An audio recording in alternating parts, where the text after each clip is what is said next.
Ladies and gentlemen, assembled family and friends, if you're here for the protest, come let us reason. Come forward. Come together.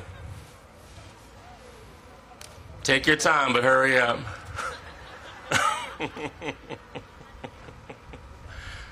Again, if you're here for the protest, saunter this way. We don't rush. Make your way. Thank you. We'll get started in a couple minutes. Thanks for coming. Slowing down won't get you through. No, no, time won't wait for you. So do all the things you wanted to. Better hurry up, can't get in your stride.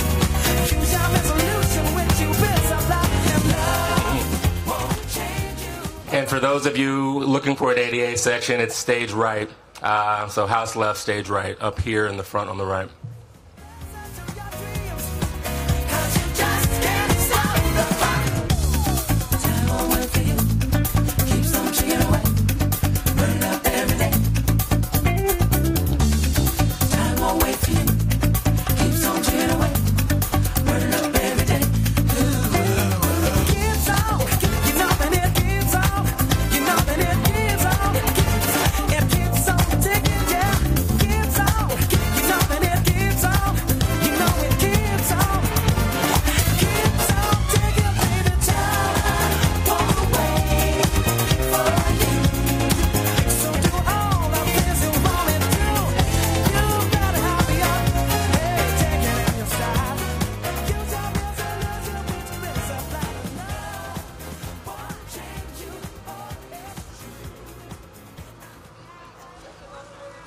Good afternoon, everybody.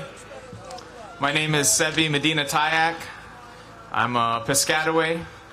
We're the original people of these lands, and I was invited to give a brief land recognition. So I just wanted to invoke the memory of my ancestors, the people who have walked this land since time immemorial. Remember that everywhere in Washington, D.C. and in Maryland, that you're stepping over, every step you take is over a people that have stewarded this land for a long time. And it's deeply connected to the issue that we're addressing today. And so I wanted to invite my elder, Nathan Phillips, a longtime family friend, to give us some words about what today means to us as Indigenous people.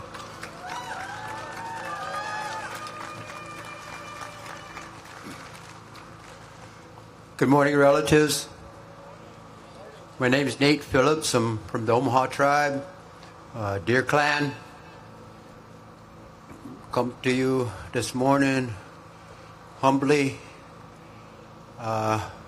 Request that you help resist this wall, this national emergency. He's calling for this wall on the southern border.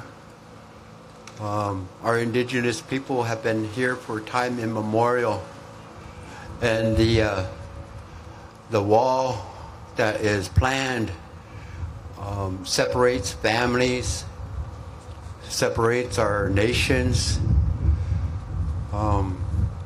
We don't see where it's necessary. We have so many crises here in our country, homelessness.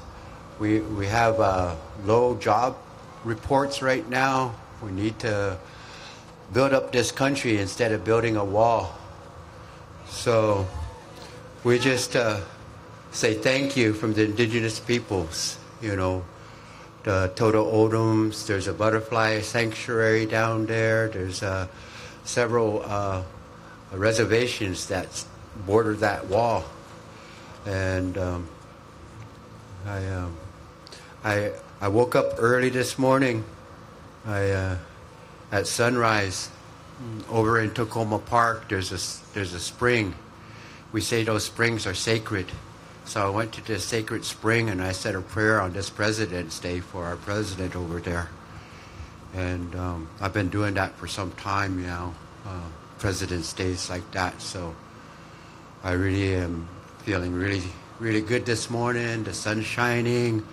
And these many people come here to stand against this emergency that's not an emergency. And I'm going to say about that much other than thank you, Sebi, for opening up the lands here in a traditional manner. And thank you, each and every one of you, for the support that I've received, throughout the nation and what's happened with me. And we stand with you and stand strong. And thank you, Move On, for what you're doing here today.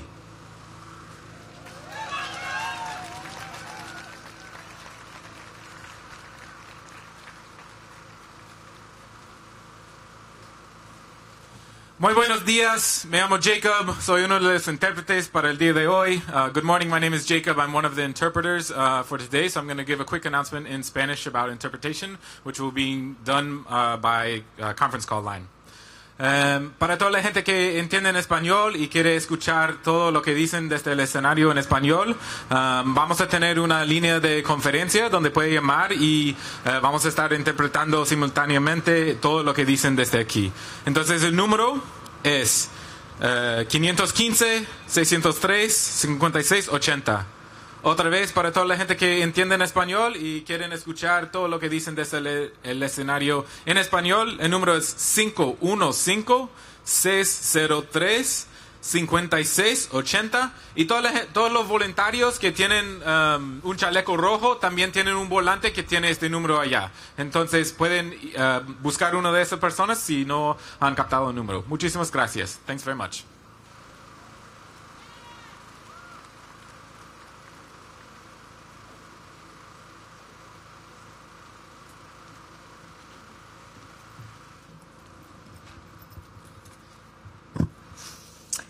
How you all doing? Well, I thought I was going to need help with my voice because I'm going with a little bit of a sore throat today, but this is amazing sound system. Thank you. My name is Christina Humana, and I'm here with United We Dream. And you all, check this out. We are joined by over 30,000 people all over the country hitting the streets today. In DC, in New York, in LA. This is awesome. 2 days of organizing and us coming together to say no to the racist wall and the deportation force, and no to this fake emergency. I want to give a shout out to Move On, to Indivisible, Credo, and all of the amazing partners that mobilized for today. And a big shout out for our crew at United We Dream, who are amongst the crowd as well. So why are we all here? Before we get started, I just want to break it down for you a little bit. Because Trump is a racist man. Full stop. And unfortunately, last week, Congress gave him additional resources for the deportation force so that he could deport more people, so that more kids could be in cages, and more families could be separated. Shame, shame, shame, shame on Congress. But then he did not stop there. On Friday, he announced a national emergency to get more money for the deportation force and to build a wall. And that's why we're here. Because we are coming to say together that there is no emergency. Is there an emergency? Is there an emergency? And we're coming together to say very clear that we will stop the deportation force and stop his racist wall. We are coming together because there are undocumented families like my own who live in fear every single day. And a father like Jorge from New York that just came out of detention after being traumatized in a detention camp for weeks away from his family. His children now are traumatized because they were separated from him. And that's what Congress did by giving him more resources. But I feel hope, brothers and sisters, because we are here together to say, no ban, no wall, no rates. No ban, no wall, no rates. No ban, no wall, no rates. And we are here to demand Congress to stop Trump's fake emergency. Number one. And number two, we need Congress to defund this deportation force that is terrorizing our communities. Are you all done with that? Are you all done with that? And this is just the beginning. So for the Democrats and Republicans that gave Trump more money for his deportation force, watch out for the over 30,000 people that are taking action today. Because we'll see you in the streets and we'll hold you accountable. So with that, I am super energized to introduce my brother Reggie from Move On. Thank you, Christina. Good afternoon, everyone. Y'all can do better than that. Good afternoon, everyone. That's what I'm saying. That's a 6 out of 10. I need a 10 out of 10. Good afternoon, everyone.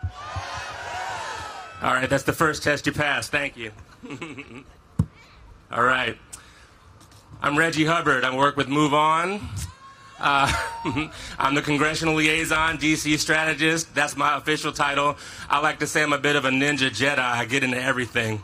So part activist, part operative, full-time troublemaker. Good trouble, though. Good trouble.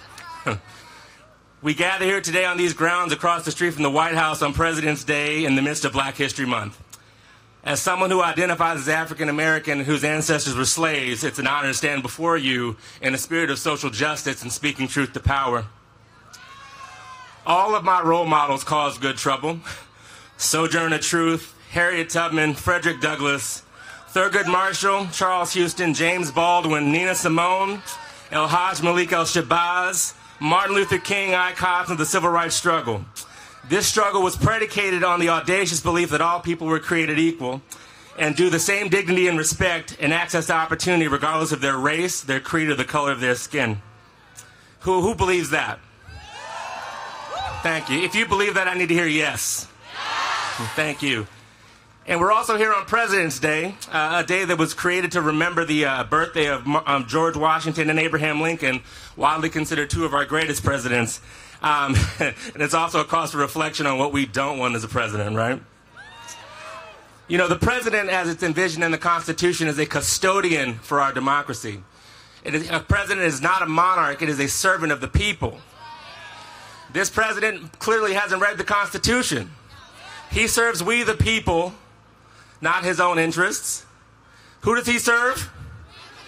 Who does he serve? We the people. You know, I was a history major, so pardon me for going down this road, but sorry, not sorry. George Washington didn't even want to serve as president. He didn't want to do it. But he did so out of a service and obligation and duty. Abraham Lincoln rose from humble origins and became president at our most contentious and divisive time, ultimately giving his life to shepherd us toward a more perfect union after years of war. So it's only natural to consider that the current occupant of the White House and the legacy of the two men that I mentioned. So instead of seeking to bring the nation together like Abraham Lincoln, this gentleman and his administration only seeks to provide discord and create disunion and confusion through their incessant lies, hatred, and white supremacy. You know, the myth behind George Washington that is he could never tell a lie. Well, the polar opposite, all this guy does is lie. And Abraham Lincoln, in his Gettysburg Address, which is considered one of the most consequential speeches of all of our presidents, was only 87 words, and it packed a whole lot of meaning and vision. If y'all seen the Twitter tirades of this gentleman, ain't no meaning and ain't no vision there. This president has consistently shown he has no regard for civil rights or the Constitution. He shut down this government for a month to strong-arm us into building this racist wall. And what does he have to show for it? He dropped points in the polls. That's all that matters to me. He was met with deft leadership by Nancy Pelosi and profound pressure from the grassroots. That's the same pressure that's here today. So I have a question. How many of you are angry? How many of you have had enough? I'm going to call one more elder into this space, Fannie Lou Hamer, who famously said, "I'm sick and tired of being sick and tired." Who else here is sick and tired of being sick and tired? We have plenty of reasons to feel this way, but I want to encourage you to consider two things. There are beautiful things that are happening in the midst of this craziness. If one positive thing can be said about this gentleman, that is that he's brought us together.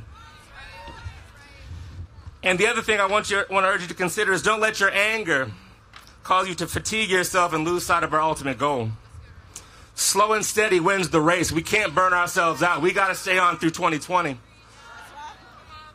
So, it is my honor to stay here today and introduce other speakers of the movement. I, along with Christina, are your co-MCs for this journey. And in conclusion, from my beginning, yesterday I saw a headline that made me smile. And the headline said that this national emergency, this fake national emergency, is splintering the Republican Party. I'll repeat that again. This fake national emergency is splintering the Republican Party. Is that good news? So, if the foundation is cracking, then we must continue to apply pressure and turn the heat of our rage and anger into a more sustainable slow burn. President Trump, we're not going to take this anymore. The same grassroots that fueled the defeat of the House Republican majority is coming for your job. And not only are we coming for your job, we're going to take back the Senate in process and make your disastrous administration a one-term blunder. And with that, I'd like to introduce Elizabeth Beavers from Indivisible, my sister, to the stage. We have to stop meeting like this. You know, I'm actually really surprised to see so many people out in the middle of this emergency. How's everyone holding up during this emergency? Goodness. Well, you know, I have to say, it's the first emergency I've ever heard of that you can plan for 3 weeks in advance. It's the first one I've ever heard of that someone who called the emergency can immediately leave to go golfing. It's the first one I've ever heard of where I saw a picture of the person who ordered this emergency also casually ordering eggs at his golf resort the next day. You know, I'm starting to think we're not in the middle of an emergency after all. Although, I say that, but I think we actually do have quite an emergency, and I think it lives over here. Donald Trump is the national security crisis. He is the national security emergency.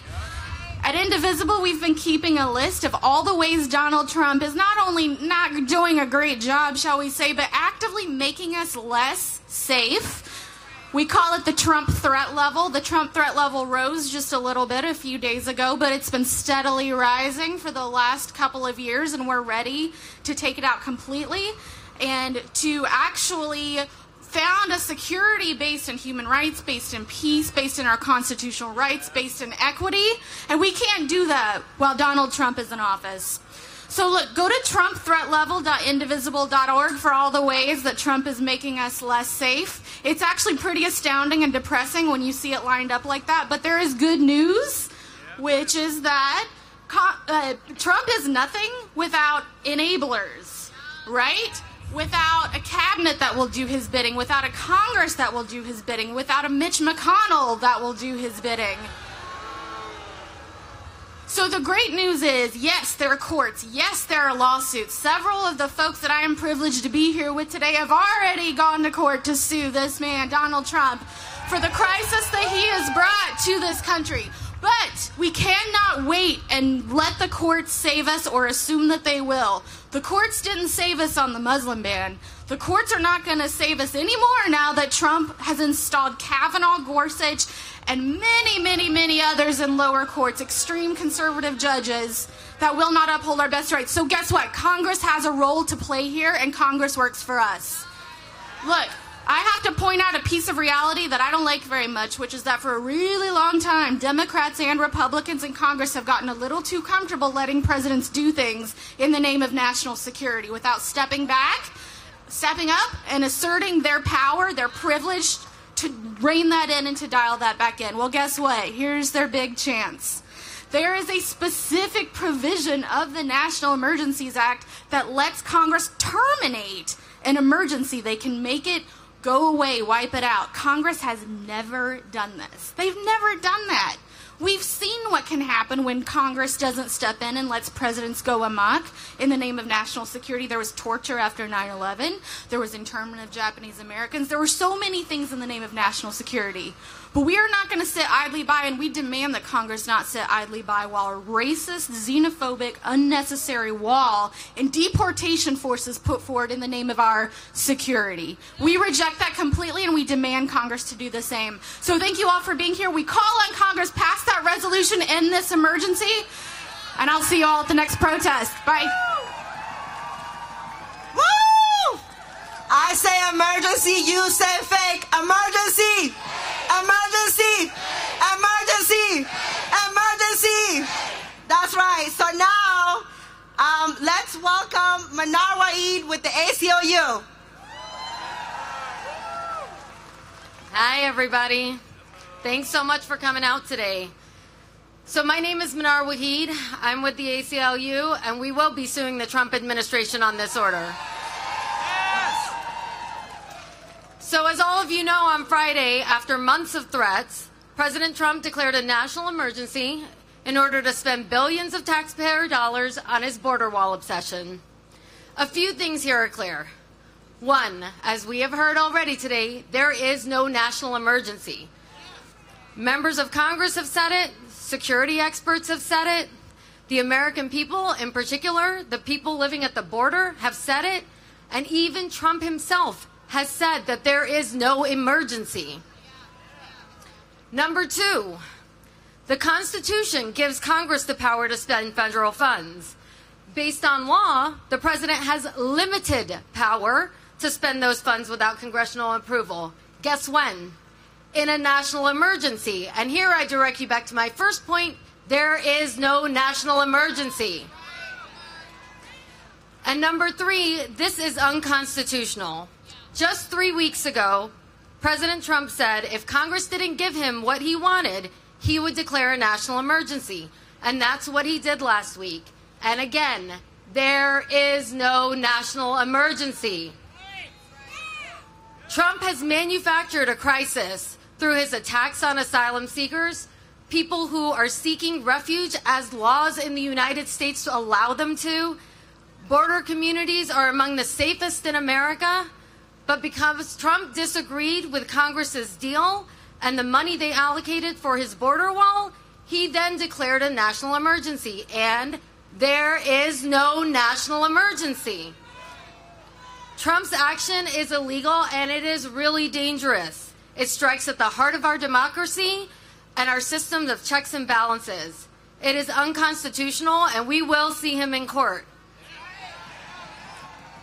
But the courts are not the only place for action. We will take to the courts, we will take to Congress, and clearly we will take to the streets, as people are doing all over the country today. The people have spoken, and we will not let this stand. Thank you.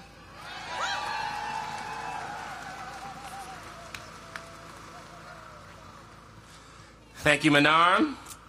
Before introducing our next guest, I want to give a special shout out to key partners ACLU, Credo, Indivisible Win Without War, and the over 115 national co-sponsors, including ICE, Daily Coast, America's Voice, Peace Action, Families Belong Together, which was the last time I was here, Working Families Party, Sierra Club, Ultraviolet, Need to Impeach, Common Cause, Next Gen America, Moms Rising, Muslim Advocates, AFT, Ask Me, Resist Bot, Race Forward, to name a few.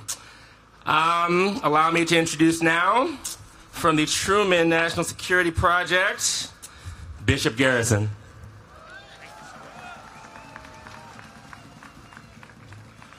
Good afternoon.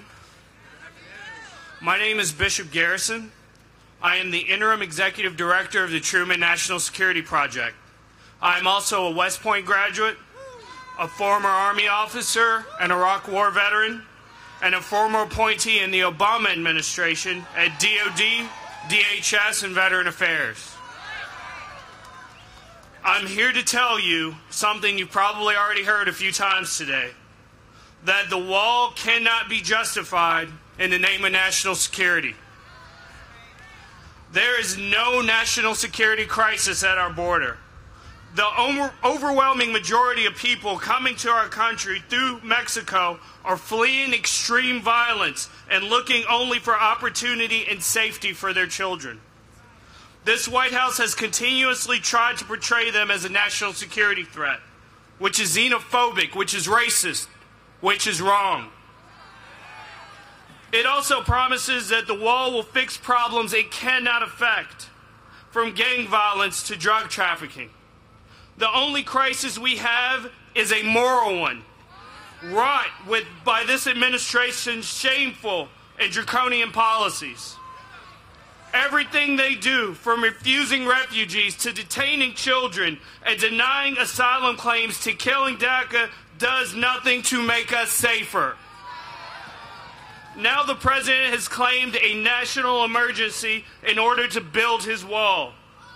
It's a signature Trump move. It's wasteful, it's ineffective, and it's meant to gratify his ego.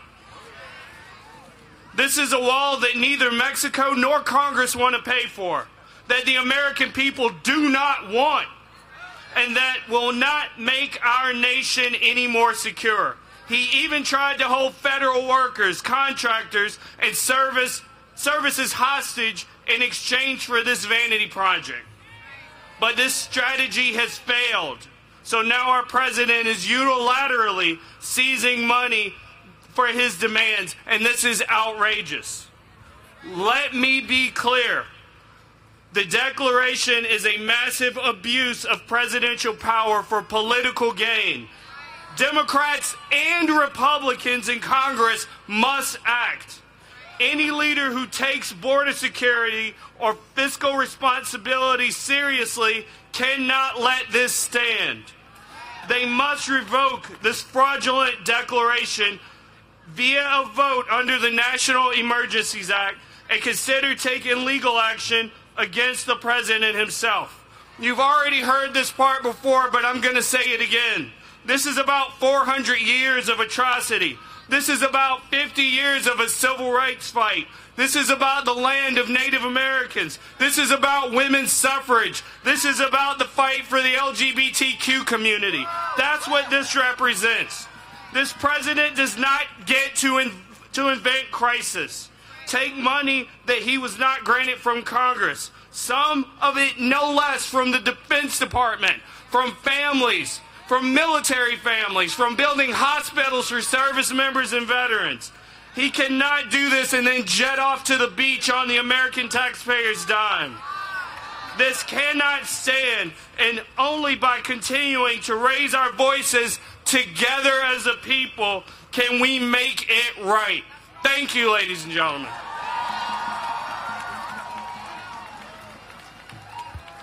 Thank you so much to Bishop Garrison. We're going to do one quick chant before our next speaker. You all know this one because I've seen many of your faces when we were hit with the Muslim ban, when children were being separated, when Trump ordered an executive order to declare every single undocumented person in this country an enemy of the state. So you know this one. Let's go.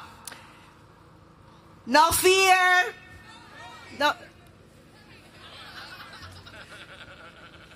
No hate, no fear. Immigrants are welcome here. No hate, no fear. Immigrants are welcome here. No hate, no fear. Immigrants are welcome here. No hate, no fear. Immigrants are welcome here. No fear. Immigrants are welcome here. No fear. Immigrants are welcome here.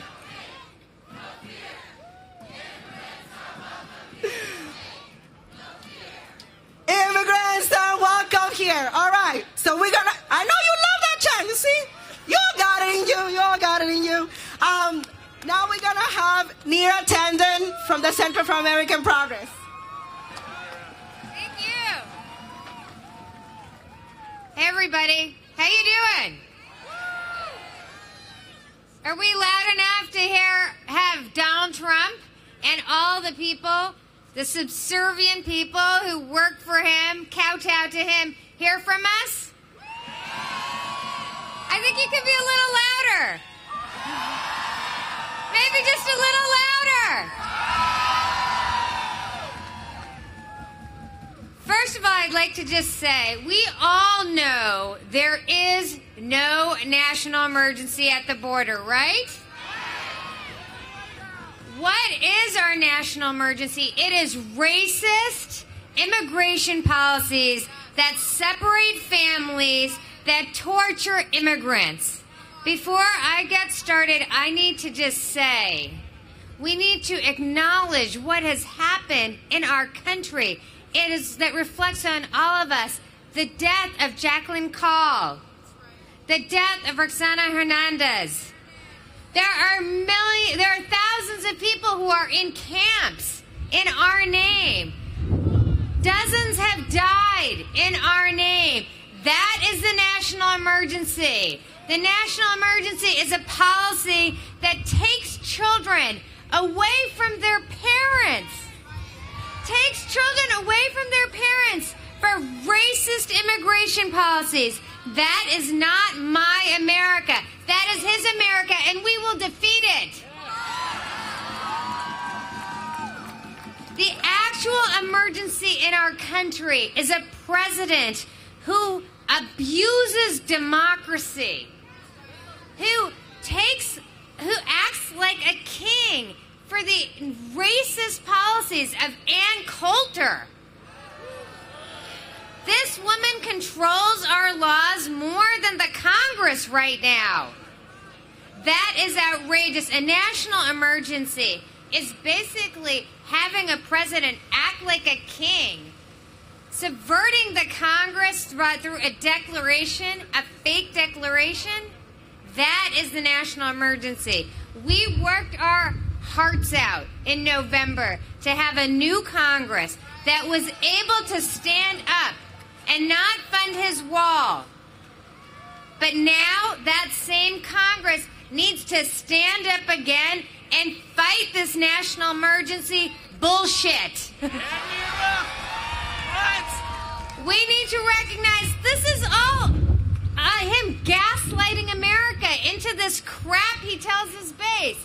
We don't need to listen to this. We don't believe this. There is no national emergency. The true national emergency is a president who subverts our democracy for his racist base. And we organized over 18 months to stop him in November. And now we have to organize for the next 20 months to stop him in November. But before that, this Congress, and I know I'm not going to rely on a single Republican to do the right thing, because have they done it once so far? But we have to get Democrats to stand up and oppose this wall. Pass legislation restricting his ability to do this. Stop him. Each and every one of us can do what we can to stop him and then organize to defeat him so we never see this gaslighting of America again. Thank you.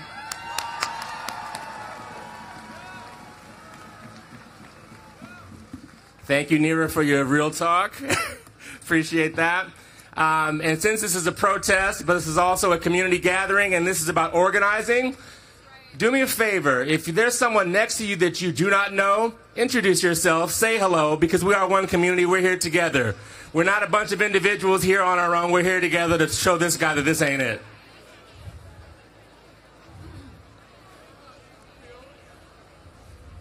And if you feel it, say hello to one more person. Just say hello to everybody. I don't really care. But make a connection. We make progress when we make connection. We don't do this alone. We do this together.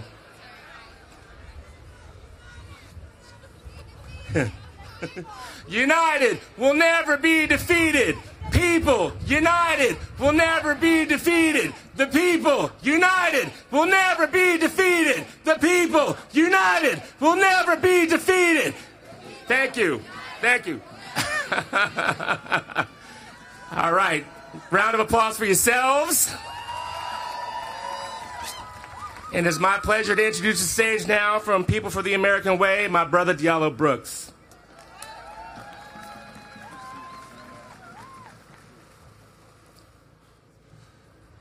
Here we are once again, standing in front of that building during this administration to call out another atrocity.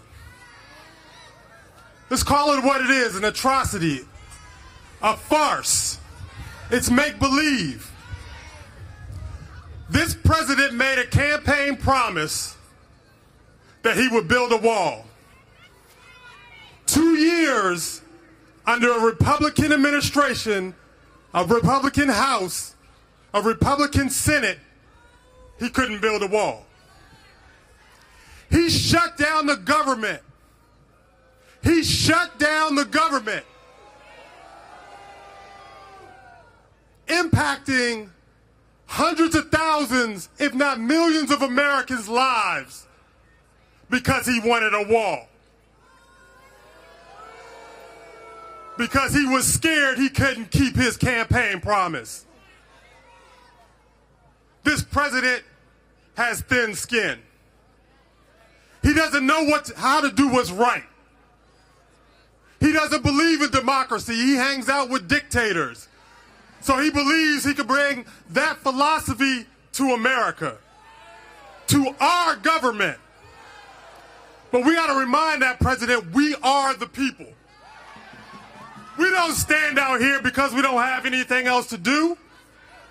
We don't stand out here because we want to stand in the middle of a park, or for some of us, a day off, to just hang out and talk bad about this president. We stand up because we will fight for democracy at every turn, at every corner, every opportunity we have. This wall is a sham. This fake emergency is a sham. And this president will lie. He will kowtow to the extreme right wing. He will kowtow to the hatred and bigotry of demonizing immigrants. We are a nation of immigrants. We are stronger because of immigrants. And we cannot lie about our immigrant brothers and sisters to build a fake wall. A supposedly beautiful wall. Who's ever heard of a beautiful wall? We've been working throughout history to tear down walls, to build bridges, to bring communities together. And we will not stand quietly on the sidelines and let this bigoted president, this bigoted administration continue to do things that harm our people. We will stand together every single day because this is not the American way. This is not the America we believe in and we fight for. This is about justice. And we will fight at every turn for justice for everyone, no matter what you look like or where you come from. We will fight and we will stand up and we will make our voices heard. Thank you.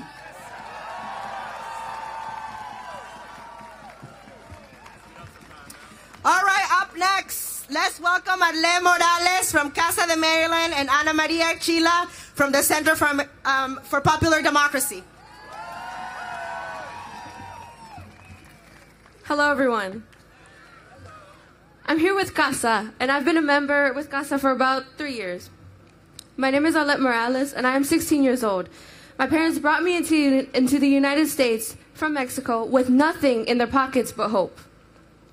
I've been living in the United States my whole life. I know the language, I know the culture. The United States is my home.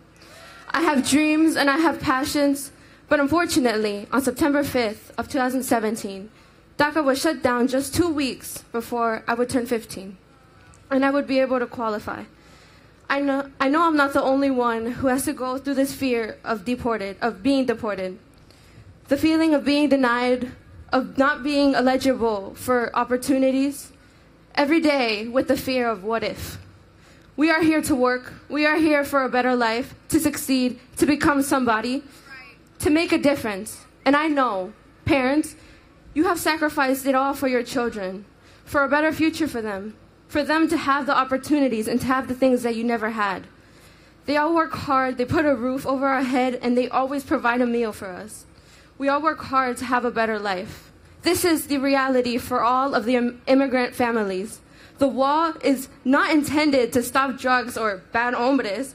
The wall is intended to stop hardworking families like mine that come to this country for a better and for a safer life. Emergency is not at the border.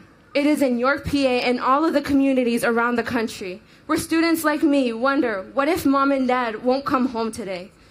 The emergency is here in DC, where our democracy is under attack.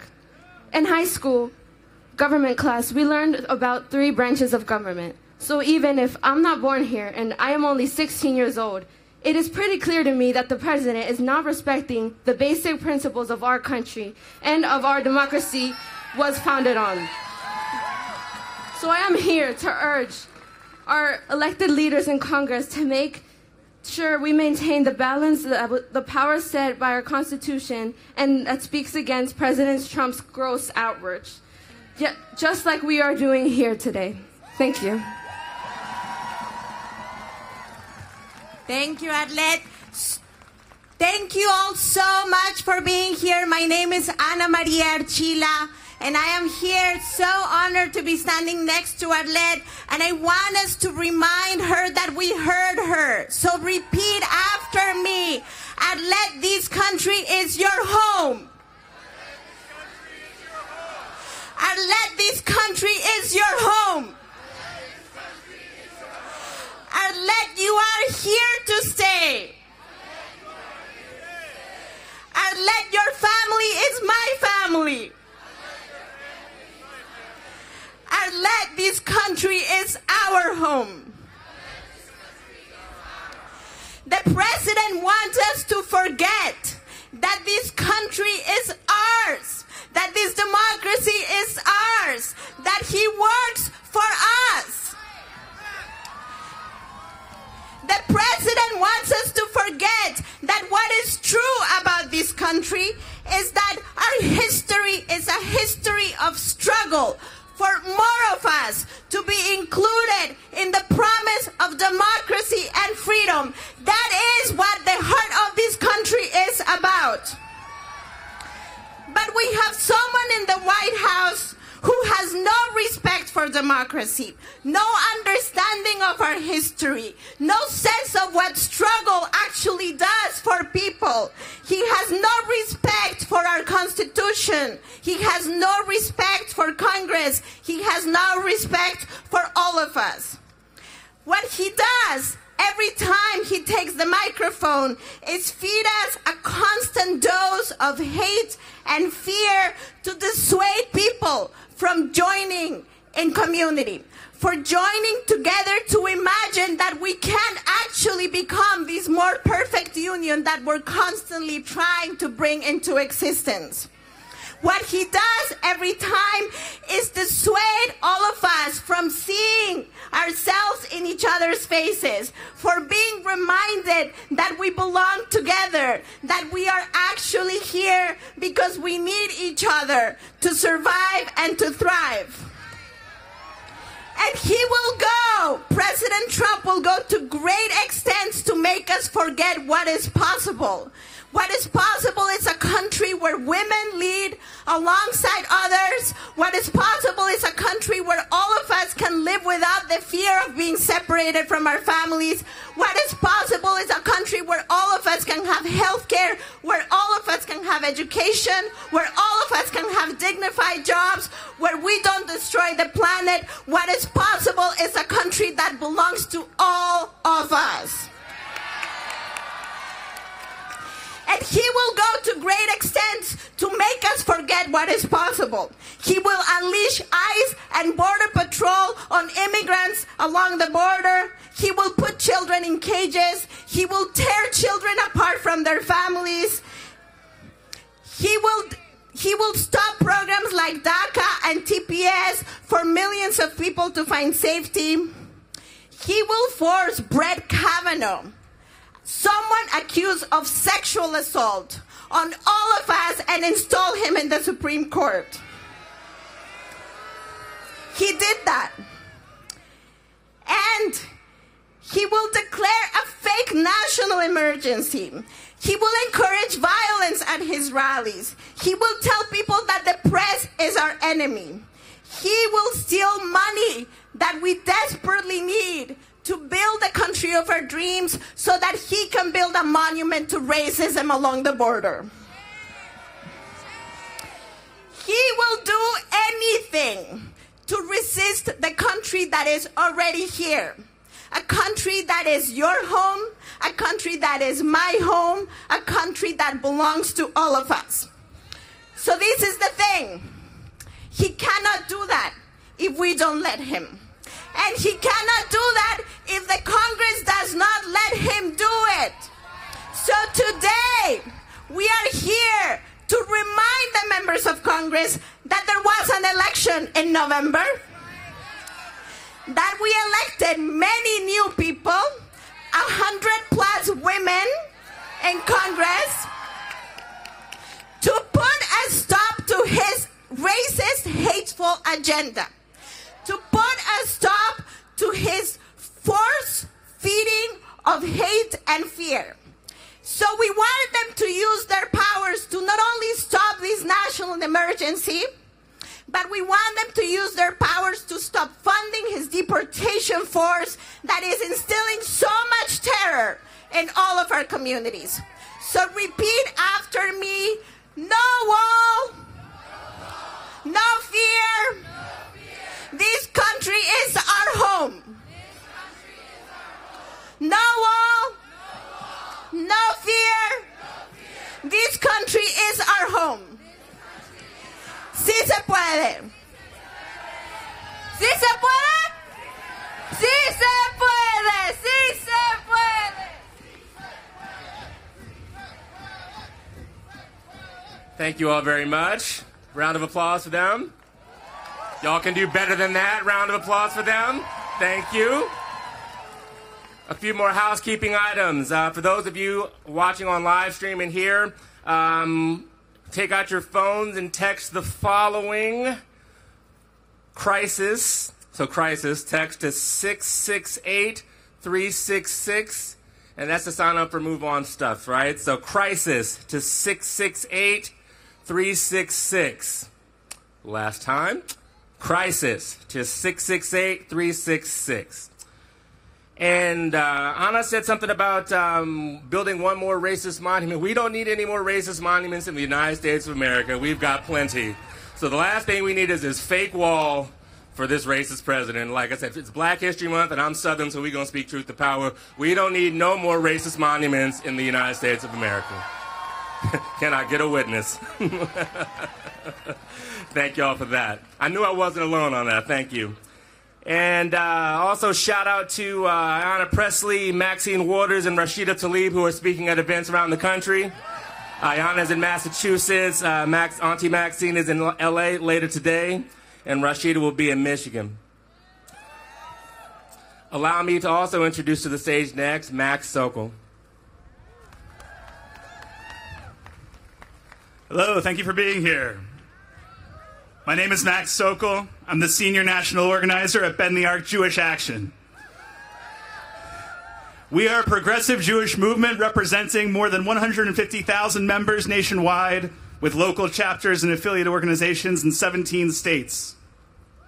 American Jewish identity is complex, and it defies all stereotypes. American Jews are black, white, indigenous and Latinx, queer and straight, rich and poor, documented and undocumented, abled and disabled. And within that complexity, many of us, and here I include myself, carry within the living memories of our families the heavy price that we have paid when violent men seize power and collapse their governments into total xenophobia and so-called emergency control. When Bend the Arc launched our campaign to stop Trump in 2016, we called it "We've Seen This Before." Although the president's anti-Semitism was obvious at that time, I, like so many of you, was most motivated to be part of our resistance movement because of the pain and suffering he promised to inflict on our most vulnerable loved ones: immigrants, Muslims, queer and trans people, people of color. For the past 3 years, I have traveled the country supporting and training progressive Jewish leaders to fight against deportations in their communities, to fight for voting rights, to fight for the health care that we all need, to fight back. But it has also been a sad and solemn aspect of my work to be with Jewish communities where blood has been shed due to the president's incitement.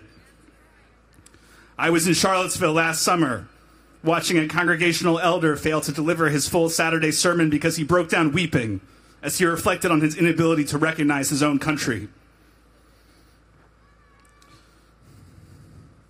I was here in this very park, joining my body with the movement for Black Lives and anti-racists of all backgrounds to protect my city against the neo-Nazis that the president thinks are very fine people. Most recently, in the days immediately following the murder of 11 innocent Jewish people at prayer, I flew to Pittsburgh. It was a community that I had already grown to know and love because we had been organizing together since 2016 to demand humane immigration policy. Several members of the Pittsburgh Bend the Arc chapter had even gone to jail here in D.C. with me in our fight for the DREAM Act. I would like to tell you about what I saw while I was there in Pittsburgh because I think that there is a lesson in it for those of us who are here today. I witnessed an upwelling of community support, the like of which I had never before seen, when we put out the call in the form of a letter denouncing the president and demanding that he not visit Squirrel Hill. Not just Jewish people, but the entire neighborhood of Squirrel Hill took to the streets at our request. Jewish people who were terrified and traumatized, who had hidden in their homes as they heard the shots ringing out just days before, stepped with tears in their eyes to the front of a mass of 5,000 of their neighbors and friends, all of whom dropped everything to show solidarity. Together, we marched on the president's motorcade. We told him he wasn't welcome in Squirrel Hill. And in a moment that I will never forget as long as I live, he turned around and left. He was unable to match the power of an entire city arrayed against him. And so it was that at one of the very lowest moments of my life, I suddenly glimpsed liberation. Solidarity is a beautiful thing. It is a powerful thing. The president's fake emergency, like all the rest of his agenda, is meant to stir up fear and suspicion, but American Jews are not fooled. Our safety is in solidarity. And for a loving movement like ours, solidarity will never be in short supply. With that in mind, I would like to conclude by asking you to turn to your neighbor, someone standing next to you. And I really am looking at you, so please turn to someone. It's okay if you don't know them. Just meet their eyes for a moment. You are looking at a person who feels as you do. Someone who came here today to show that they are ready to take risks for their neighbors, their family members, maybe their own life. They are ready to show solidarity. And now, if you can repeat after me, you can speak the same words to them that we all sang as we marched through the streets of Pittsburgh. Olam, Chesed, Yibaneh. We will build this world with love. We will build this world with love because solidarity must be about more than finding each other in our moments of greatest need. Solidarity is about building a future for all of us. And we will build this world with love because more than any other force in this world, the love that comes from solidarity is the opposite of authoritarianism. Let us all try to embody that opposite. Thank you.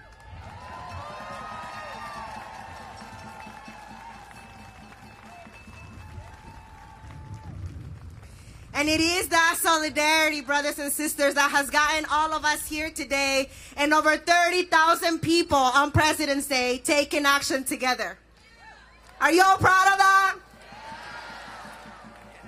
And as our brother was saying, we know that the same people that are going after immigrant communities wanting to deport us all are the same people that are against women's rights. They're the same people that don't want to let workers unionize.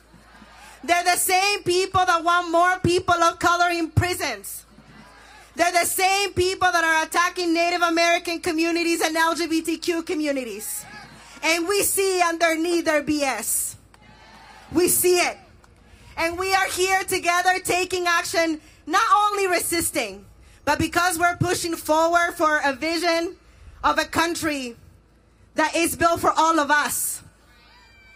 All of us. All of us are as our full authentic selves, as women, as LGBT, black, brown, women, men. We're in it together. And that's why in my spirit, I believe that we will win. Do you believe that we will win? Do you believe that we will win? I believe it. I believe it in my heart and soul that we will win.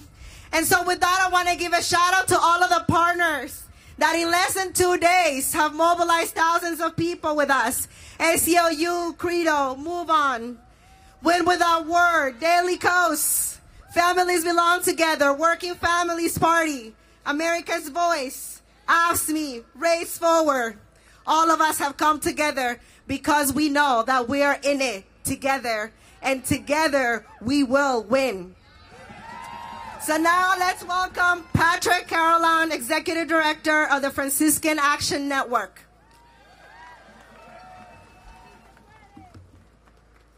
Good afternoon. My name is Patrick Carolan. I'm the Executive Director of the Franciscan Action Network and co-founder of the Faithful Democracy Coalition. As others have said, we're here to reclaim our democracy. We know that the so-called national emergency was created on a false premise.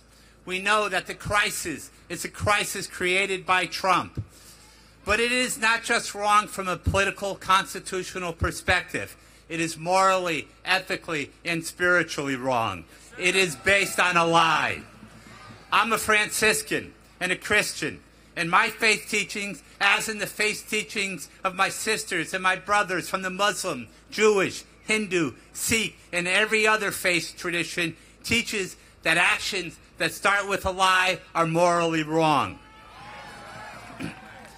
The lie that these actions have started on is the lie and the sin of racism. The racism that has been part of our nation, that our nation has been built on. My parents are immigrants. They came to America in 1950 from Ireland. They had no money, no education, no job skills. As my mother would tell her story, they got off the boat with one baby in her arms and another in her belly. They came to America with a dream. They did not have to wait 10 or 15 years to get a permit to enter. They just came. The system was set up so they could get a green card and become citizens. They went on to raise 6 children and 19 grandchildren who wrote books, served in the Army, in the Peace Corps, got PhDs, and even speak here today. The only difference between my parents and the parents coming today from Central America is that my parents were white, so they were welcomed. But my brothers and my sisters trying to seek a better life today are people of color. So Trump and other leaders seek to demonize, dehumanize them, and then want to build a wall to keep them out. I wonder what would happen if there was a major catastrophe in Canada and folks started coming across the border. I wonder if Trump and his cronies would be calling for a wall to be built there. The lie, the sin, is how deeply ingrained racism is in every aspect of our culture. One of my daughters got married this past September. She's black. She married a white man. They live in South Carolina. Do you know that 20 years ago in South Carolina, interracial marriage was against the law? 20 years ago. That's not that long ago. When they had the referendum to overturn the law, almost 35% of the people voted against it. 35% of the people in South Carolina believe that a black person and a white person should not be allowed to be married. They believe that they would, if that vote were held today, I think they would still vote to make interracial marriage illegal. Yet our leaders pretend that racism is about just a small group of people. And the media continue to ignore how deeply ingrained racism is with every single issue that we experience in this country. How come no one in the media has ever asked Lindsey Graham why about 30% of his supporters believe that interracial marriage should be illegal? How come they've never asked him why he won't challenge those racists in South Carolina? How come if I were running for office, if I were an elected official, and I found out that 30% of my supporters were racist and thought that interracial marriage was illegal, I would really reconsider my views and reconsider what I'm out preaching. I'm a person of faith. I'm angry that my faith is being hijacked by people promoting hatred, racism, Islamophobia, sexism, and on and on. My anger is righteous anger, but anger left unchecked turns into fear and hatred. So we need to turn our righteous anger into prayerful action. You cannot be a Christian and support separating children at the border. You cannot be a Christian and support racism. Pope Francis called for a bold cultural revolution, a revolution of spirit. It's awesome that we're all here today, but we need to go out and get 100,000 people here. We need to go up the road to the Capitol. We need to sit down in the offices of people like Lindsey Graham, and we need to sit there. And when they come and arrest us, then another group can sit down, and then another, and another, and another. That's what we need to be doing. So let us step forward, united as sisters and brothers, and build a nation that is truly for all and welcomes the poor, the marginalized, the strangers, as every faith tradition teaches us. Thank you, and blessings of peace and all good.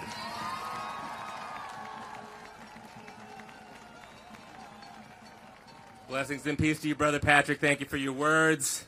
Allow me to welcome to the stage Imam Bukadoum from the American Arab Anti-Discrimination Committee. Imam.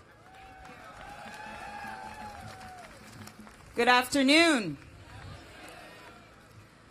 So, my name is Imam Bukadoum, and I'm the senior staff attorney at the ADC. And let me tell you, I am Donald Trump's greatest nightmare. That's right. I'm a lawyer. I'm an immigrant. We were deported when I was a kid. And I am suing Donald Trump. And I'm standing here because we will not tolerate a fascist wall against our friends in Latin America, just like we're not going to tolerate this travel ban against Arabs and Muslims. It's the same thing. He did it to us first, and we will not let him do it again to our Latin American brothers and sisters. We are one. We are one immigrant community. We are one refugee community. And when they come for you, they come for me. And I will not stop until I keep suing him and he loses. And this Supreme Court will hear us. They will keep getting those lawsuits. And we will not stop. We will march. We will be in the legislatures. And we will not stop resisting and building a better America. Now, on my way here, I met a man named Joaquin, and he is a refugee from Panama. And his story was exactly like the stories that we at ADC hear from Arabs all over the Middle East. Syrians fleeing horrific war and being demonized here in this country and being targeted by ICE. He said, I don't know what to do. I don't know what to do. I know they're going to come and get me. And that's exactly what we hear from our Syrians and our Yemenis. And let me just tell you that I will not stop fighting, because you know what? That's what they want us to do. They want to wear us down because they keep on doing this. They keep on coming with these ridiculous fascist policies, and we will not stop. They don't know. They don't know the fire inside of us. And the Arab American community and the Muslim American community and the Latin American community and all of us, black, brown, red, yellow, whoever we are, will not stop. because we are one. We are one community. And I just want to let you know that I will not stop, and all of my colleagues at ADC will not stop, because we believe in love, compassion, and peace. God bless.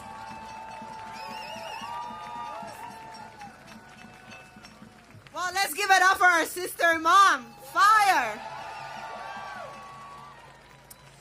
Brothers and sisters, as we speak, there are still children in cages. And that's why we're fighting today. That's why we're saying no to the deportation force, not to the wall, not to the fake emergency. And we want Congress to defund this deportation force. So when I say defund, you say hate. Defund, defund, defund.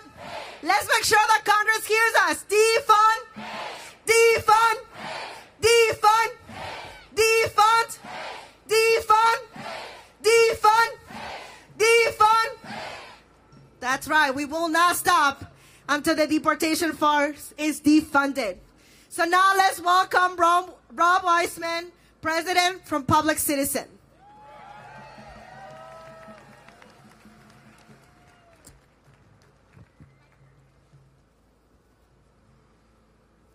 It's good to be with you, brothers and sisters. This is a hard time. This is a challenging time.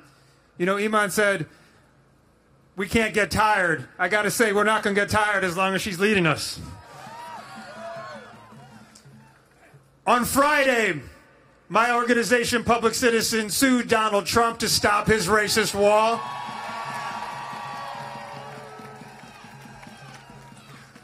We represent 3 landowners up against the border and a Texas environmental group. One of those landowners and her family have lived on that property for more than 4 decades. She has never once seen a migrant cross across her land. She has seen border police hop her fence and come across her land. The wall would slice across her property and our other plaintiffs. You know what she says? She says there's no emergency here.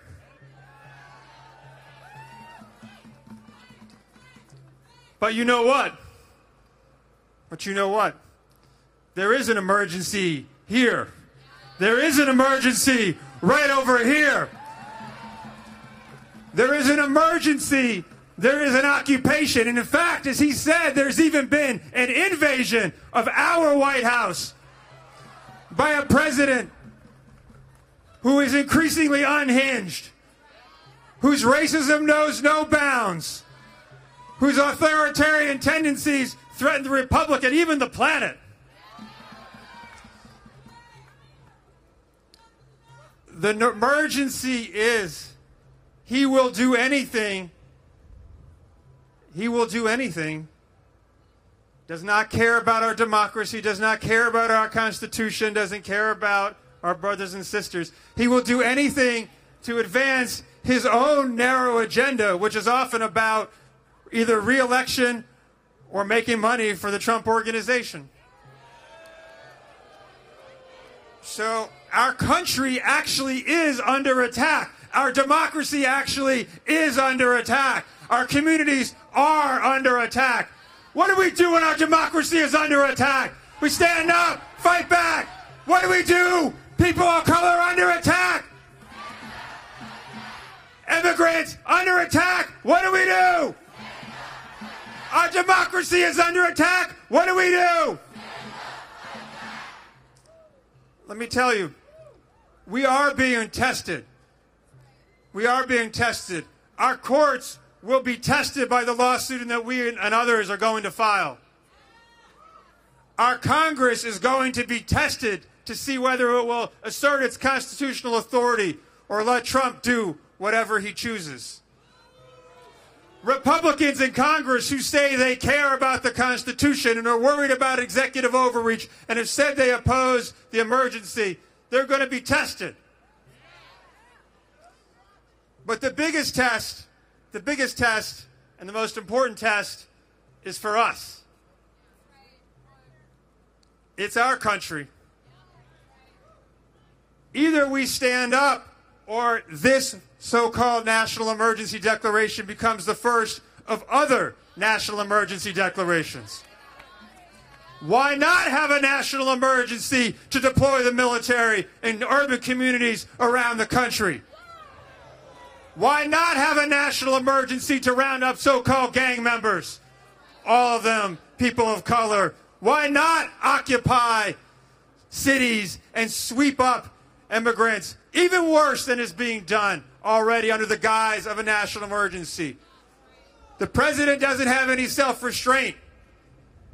The challenge is whether we have the power to restrain him, whether we turn out to restrain him. So the courts are being tested, the Congress is being tested, but the test that matters is for us and whether we turn out. That's why the tens of thousands of people turning out on a few days' notice to protest a fake national emergency, that is the most important thing we can do. The most important thing we can do to protect our democracy, because that democracy is under attack. What are we going to do? Our communities of color around the country are under attack. What are we going to do? Our immigrant brothers and sisters are under attack. What are we going to do? Our democracy's under attack. What do we do? What do we do? What do we do? Hold on. He's not here, you know. He's at Mar-a-Lago. You got to be louder if you wanted to communicate the message. A couple more times. Our democracy is under attack. What do we do? Communities of color are under attack. What do we do? Immigrant brothers and sisters are under attack. What do we do? Our country is under attack. What do we do? What do we do? What do we do? That's right.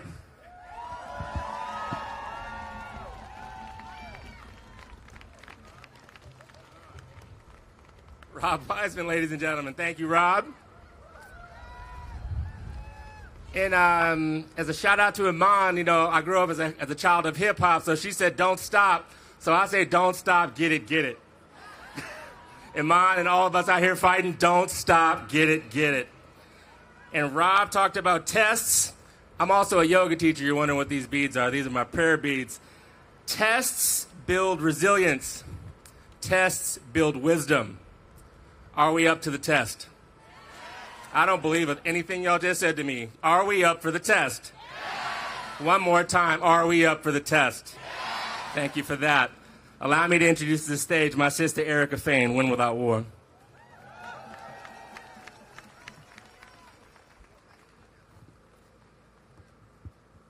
There we go. Good afternoon, everybody. My name is Erica Fine. I'm the Advocacy Director at Win Without War. Thank you all so much for being here. It is amazing to be standing in solidarity with you. So this afternoon, I want to talk about the fact that this national emergency, this fake emergency, has not happened in a vacuum. And I want to talk about two ways in which we cannot separate America's violence-first foreign policy that hides in plain sight. First of all, our endless war makes us numb to violence against people we label as other. We foment violence and instability abroad, including for decades in the same Central American countries where people are fleeing from. And that violence against the other has numbed us to the plight of immigrants and refugees seeking safe harbor here in America. That violence against the other has created conditions for tens of billions of dollars in extra defense spending, where Trump is getting to build his fake wall for his fake emergency. And secondly, for decades, we have propped up dictators in the name of U.S. interests, profits, stability, to maintain our hegemony. So while we are nominally a country of values that values human rights, we haven't applied that support for human rights across the board. And we have helped to create so many monsters abroad. Now that monster has come home. And in declaring this emergency, Trump has ripped a page right out of the authoritarian playbook. In this playbook, undemocratic heads of state regularly abuse emergency powers to repress their own citizens and consolidate their rule. And not only does this fake emergency attack our own democracy, it sends a signal to leaders around the world that we're not going to stand up against political repression anymore. So how are we going to fight back against authoritarianism at home and abroad?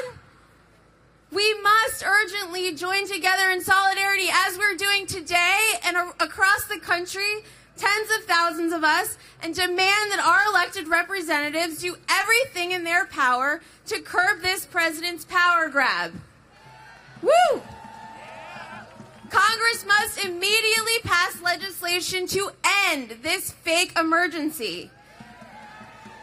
We at Win Without War and hundreds of thousands of activists at Win Without War stand ready to challenge this growing threat to our democracy.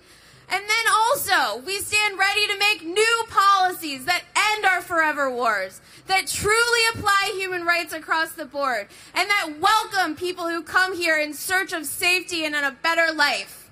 Thank you. Let's give it up for our sister, Erica. Woo! Defund. Y'all forgot about our chat. Defund hate. Defund. Defund. Defund. Defund. Defund. Defund. Defund. Hey, hey, ho, ho. Donald Trump has got to go. Donald Trump has got to go. Ho, ho. Donald Trump has got to go.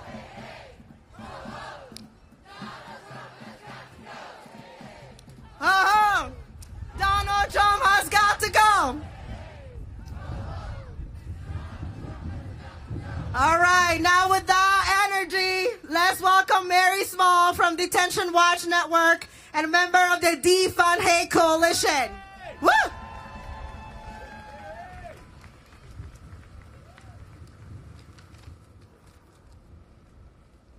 Thank you for that, and thank you all for being here.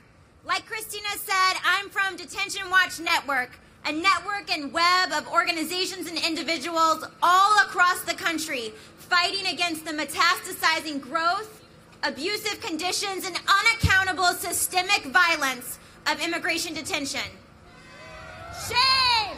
Shame! Shame! Shame! Shame! I bring you greetings from our Rockstar members and co-conspirators all across the country who just blocked a proposal for a new immigration jail in Ionia, Michigan, being proposed by a private prison company, by which I mean deportation profiteer. I bring you greetings from our folks who are organizing to support hunger strikes inside detention, as people who are detained courageously and at mind-bending risk organize on the inside to call attention to ongoing and endemic rights abuses in El Paso, Texas, in Yuba County, California, in Etowah, Alabama, and more. As I hold both things, that horrifying truth of what's happening in detention, but also irrepressible hope, as communities are rejecting being complicit in building out the detention and deportation machine, and as the people most directly impacted organize themselves on the deeply dangerous front lines, it feels right to stand here with you today. It feels right to bring this message. This national emergency declaration is unquestionably wrong, worrying, and democracy-damaging power grab by a man and an administration with a wide authoritarian streak and a relentlessly myopic focus on fear-mongering and scapegoating. It's not just that the wall is a monument to his vanity, it is a sign and signal of ascendant white nationalism. And its very foundation is built on our worst and most damaging impulses. But here's the thing. This tactic did not come from nowhere. This thing, spinning up fear to justify unilaterally seizing money from other parts of the government to do a thing they couldn't get permission to do the right way, this is taking a tactic that this administration tested and perfected inside of ICE, the immigration enforcement arm of the federal government, and it's taking it to scale. For 3 years, ICE has expanded immigration detention without having the money to pay for it, and then made up the difference by raiding other accounts, most famously, or rather infamously, by taking $10 million from FEMA last fall, right as we were headed into hurricane season. Shame! Shame! Shame! Shame! We have to understand that this is Trump's MO, testing new tactics on the most vulnerable members of our society before going big. This is why Detention Watch is so proud to be part of the Defund Hate campaign. Because we saw it, we named it, we're fighting back, and we're going after their money. If we are serious about tracking and resisting threats to a functioning democracy, we must be tracking and resisting the administration's ongoing attacks against the most marginalized among us, because that is where the tactics show up first. It is both a deep and values-based belief in intersectional organizing, and it is also highly tactical, y'all. That's my North Carolina, little y'all. Which is why I am so deeply disappointed and frankly outraged that Congress, in the funding bill they passed just last week, failed to prohibit this exact tactic, to prohibit ICE from expanding detention by raiding other accounts.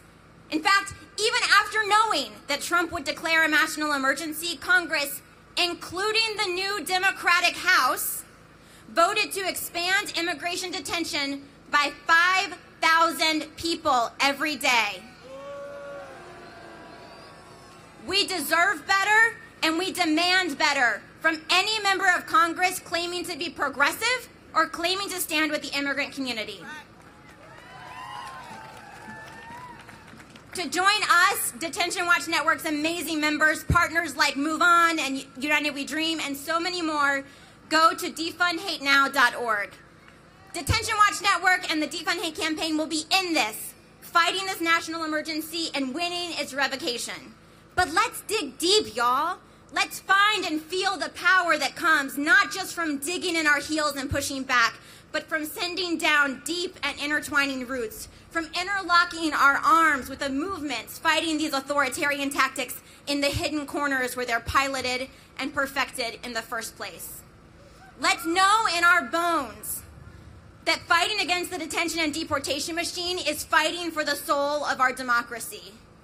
Let's remember that it's not just about the wall, but also about the bars of the detention facilities that stand in the shadow of the wall. So in addition to the no wall, no fear, immigrants are welcome here, no bars, no fear, immigrants are welcome here. No bars, no fear, immigrants are welcome here, no bars, no fear, immigrants are welcome here, no bars, no fear, immigrants are welcome here.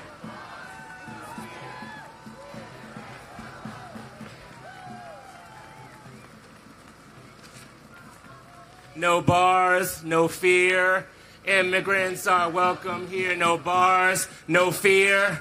Immigrants are welcome here, no bars, no fear. Immigrants are welcome here, no bars, no fear. Immigrants are welcome here, no bars, no fear. Immigrants are welcome here. Thank you. Whoever kept the drum beat going, thank you. I couldn't resist. I appreciate that. For those of you in the back, come closer. We're a family. Come closer. Don't be so distant. Come up. We need you. We need you. So, y'all clearly like chanting. I appreciate that.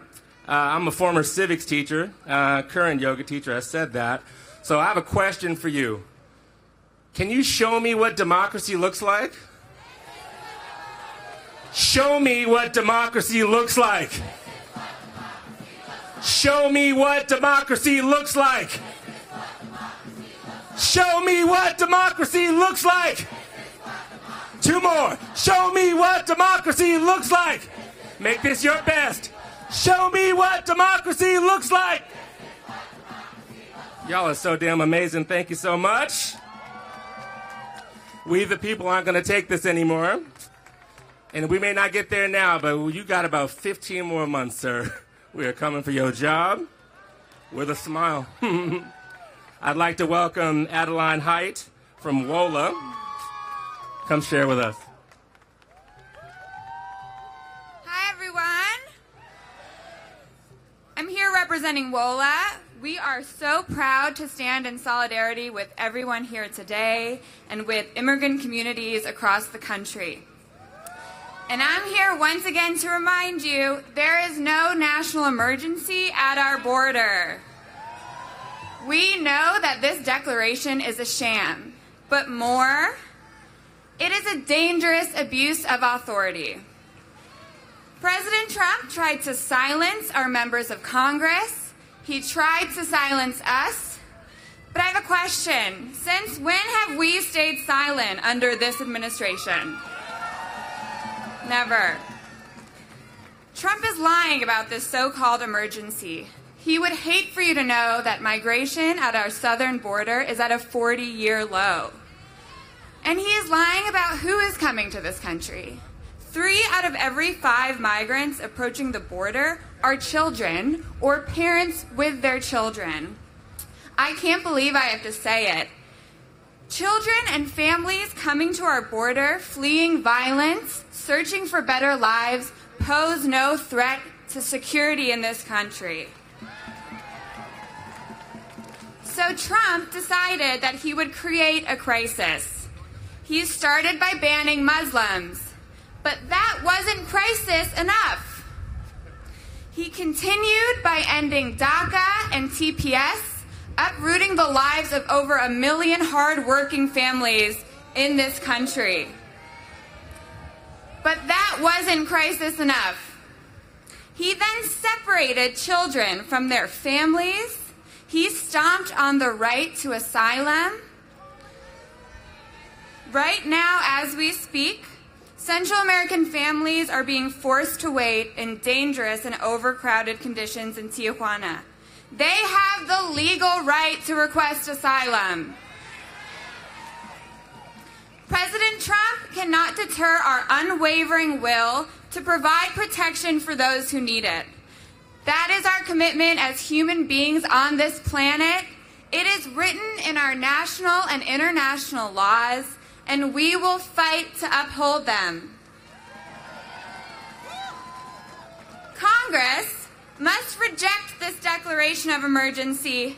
Courageous people, some of whom have been on this stage, from coast to coast will sue this administration again, and not one of us will back down from this fight. We can do so much better. We need resources for humane, community-based case management programs. We need access to legal services for every immigrant family in this country. We need to stop detaining families now. We need to embrace and uplift our immigrant communities just as they lift up this country. And we need an asylum system that is based on our values and our laws, not one based on lies and fear. We need to reject this fake national emergency. Mr. President, it is time for you to start obeying the law. Thank you. That would be nice, don't you think?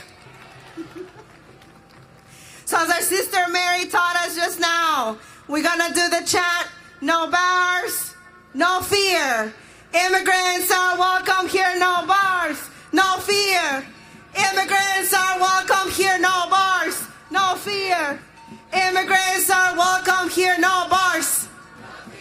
One more. No bars, no fear. Immigrants are welcome here.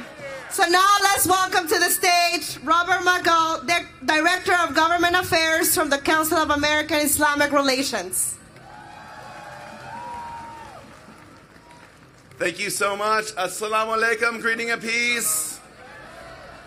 Trump is using the same fake discriminatory legal justifications that he used to justify the Muslim ban to now separate families and declare this fake emergency declaration. All immigrant communities and families are possible targets under the Trump administration for being barred or restricted from entering the United States or separated at the border once inside. Whether it's the Muslim ban, the border wall, family separations at the border, or the historically low refugee cap, the Trump administration is using every means at its disposal to block the entry of those, like Donald Trump's own ancestors, seek a better life in our nation. CARE condemns President Trump's fake emergency declaration to construct this border wall. His primary motivation is motivated by anti-immigrant ideologies, and they're designed only to make America more white. Congress must act now and challenge this declaration for what it is, a needless abuse of executive authority. Refugee, asylum seekers, unaccompanied children, undocumented immigrants seeking to work or be reunited with their families do not constitute a national emergency. There is no invasion, only the manufactured rhetoric of a racist president who failed to get what he wanted. Let's continue to fight together. Please join me in this chant. No ban, no walls, no raids. No ban, no walls, no raids. No ban, no walls, no raids. No ban, no walls, no raids. Thank you, everybody.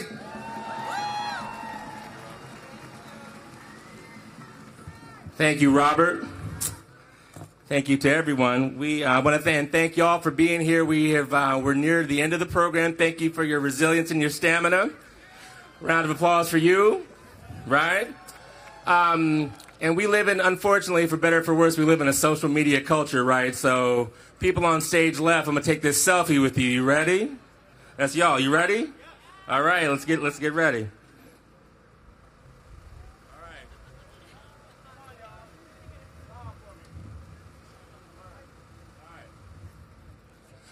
I'll get y'all on the right the next time. Promise. So for our final speaker, before Christina and I close us out, I'd like to welcome Charanya Krishnaswamy from Amnesty International.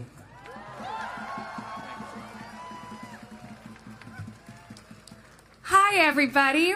What a beautiful day to gather together and stand strong against hate and exclusion. Y'all are proof that bridges are better than walls, that love trumps hate, that no human being is illegal, and that we are all, by virtue of our shared condition, guaranteed to the same human rights. I'm the America's Advocacy Director at Amnesty International. At Amnesty, we work to protect those human rights to which we are all guaranteed, including the right to seek asylum and safety. Today I want to tell you about the story of Valkyria. Her story exemplifies the pain and suffering this administration is causing to people coming here in search of safety. Valkyria and her 7-year-old child, Abel, braved a dangerous journey to the United States in March 2018 after Valkyria got death threats from drug traffickers. At the border, Valkyria was forcibly separated from her son, even though she had the documentation proving that Abel was her child. ICE then jailed her in a prison-like facility in El Paso, even though she and her child were here in search of protection. 11 months later, she remains locked up in a jail, even though an asylum officer has already said that her claim is credible. When Amnesty talks to Valkyria, she cannot speak without breaking down into tears as she recalls how our government separated her from her child. 7-year-old Abel still stares blankly at the door each day, asking where his mother is, waiting for her to come home. At Amnesty, we've concluded that the treatment Valkyria has faced at the hands of the U.S. government amounts to torture. I wish Valkyria's story were unique, but it's not. Over 40,000 people, many of them asylum seekers, are detained in this country every single day. And just last week, Congress has authorized this administration to detain more people than ever before. Congress gave in on detention because the supposed compromise was that Trump wouldn't get his border wall funding. And now, by declaring a national emergency, Trump has found a way to give himself that funding anyway. Make no mistake, the only national emergency taking place right now is that this administration is violating the human rights of refugees at our border. It's pushing back people fleeing danger when they try to approach at U.S. ports of entry to seek asylum. Then it's constructing a wall so that people turned away at those ports of entry can't cross elsewhere. For those lucky few who do make it through, it's detaining them, causing mental anguish amounting to torture in the process. At every turn, it is subverting the institution of asylum as we know it. Are we going to stand by and let this president push back asylum seekers? Are we going to stand by and let this administration spend billions of dollars building a symbol of hate?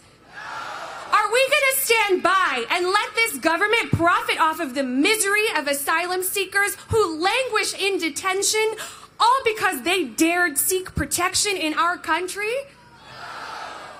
I ask you, friends, to call on our government to stand up for refugees. At our website, amnestyusa.org, you can sign a petition to your member of Congress to reject increased detention and border wall funding. And you can sign our petition to ICE demanding Valkyria's freedom. I know we've heard this chant a lot, but let's close it out one more time. No ban, no wall. Immigrants are welcome here. No ban, no wall. Immigrants are welcome here. No ban, no wall. Immigrants are welcome here. Thank you.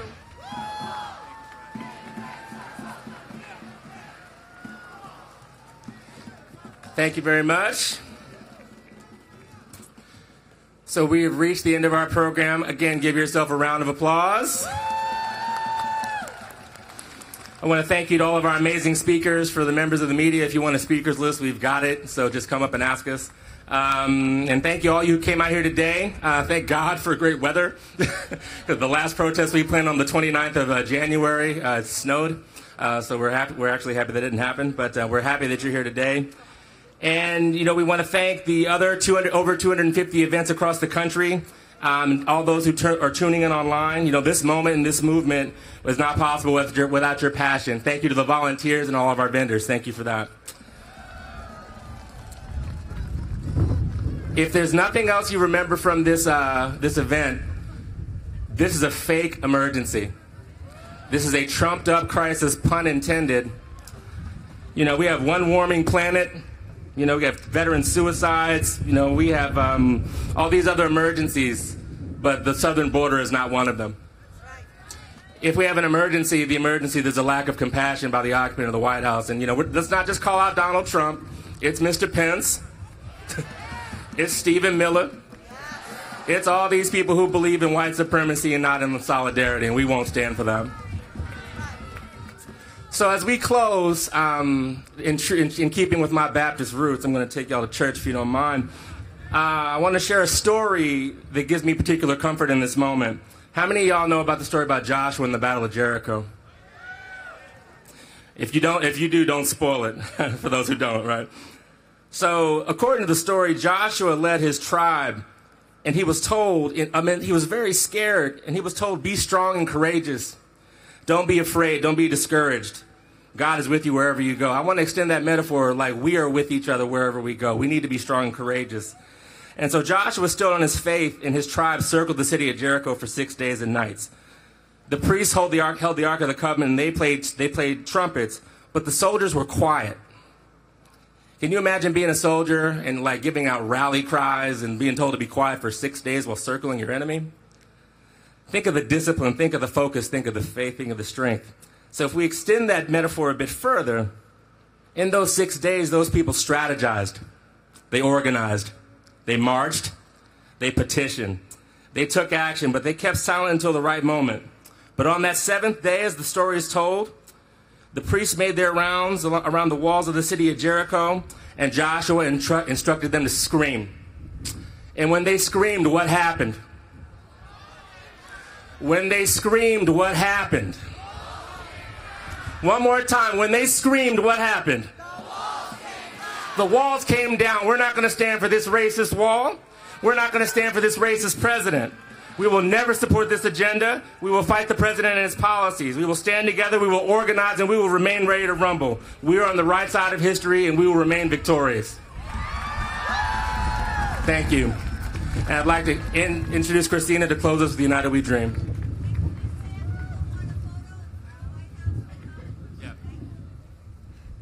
So as we're closing, just want us to remember we are here for all of our brothers and sisters that have been targeted by the deportation force.